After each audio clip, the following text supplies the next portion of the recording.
آج ہم بات کریں گے پاکستان کے اعلیٰ تعلیم یافتہ اور پرکشش اداکار جس نے بہت کم کام کیا مگر اعلیٰ کام کیا۔ ان کا شمار پاکستان کے ڈیسنٹ اداکاروں میں ہوتا ہے۔ یہ شوق کی وجہ سے اس فیلڈ کا حصہ بنے، لیکن جب ان کا دل اچاٹ ہو گیا تو اس فیلڈ کو بہت گریسفل طریقے سے خیر آباد کہہ دیا۔ ایاز نائک 12 اپریل 1963 میں راولپنڈی میں پیدا ہوئے۔ والد کا نام نعیم اور والدہ کا نام زمرد نائک تھا۔ یہ ویڈیو اور پی ٹی وی کے بہت سے ڈراموں میں نظر آئے۔ یہ بہت ہی اچھے تھے اور چھوٹی سی عمر میں شوبز میں انٹر ہوئے۔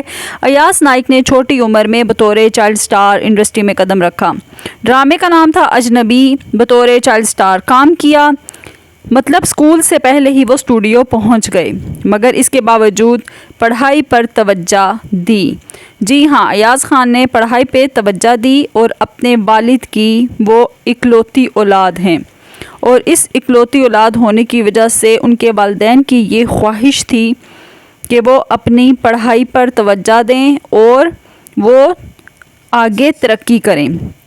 ایاز نائک نے اپنے والدین کی اس خواہش کو پورا کیا اور فلم انڈسٹری کو خیر آباد کہہ دیا، اور ساتھ ہی انہوں نے اپنی پڑھائی پر توجہ بھی دی، اور ساتھ ہی پاکستان فلم انڈسٹری میں 1980 میں قدم رکھا۔ اس وقت ان کی عمر 17 سال تھی، اور وہ ہدایت کار منظور اسلام کی فلم نہیں ابھی نہیں ہیرو کے طور پہ سامنے آئے، مگر انہوں نے انکار کر دیا کیونکہ وہ اپنی پڑھائی مکمل کرنا چاہتے تھے اور ان کی یہ ضد تھی، تو انہوں نے سپورٹر ایکٹر کے طور پہ کام کیا۔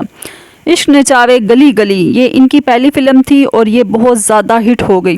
پھر ایاز خان نے MSc کے بعد پاکستان سول سروسز کا امتحان دینے کا فیصلہ کیا۔ ان کے والدین کی خواہش تھی کہ وہ CSS آفیسر بنے۔ اللہ نے انہیں کامیاب کر دیا اور وہ بطور PSP سروس کا آغاز کیا۔ انہوں نے واپسی کی اور فلم کی بجائے انہوں نے ٹی وی میں کام کیا اور کامیابی سمیٹی۔ حسینہ معین کا ڈرامہ دستک میں نظر آئے۔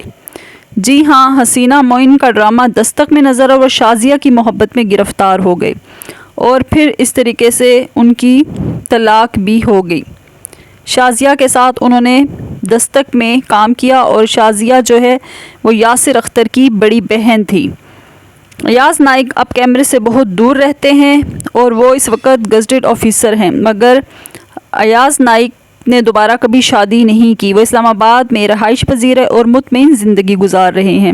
ان کے چاہنے والے یہ چاہتے ہیں کہ دوبارہ سے انڈسٹری جوائن کریں، اور وہ یہ کہہ کر ٹال دیتے ہیں کہ کوئی اچھا سبجیکٹ ملا تو ضرور کام کروں گا۔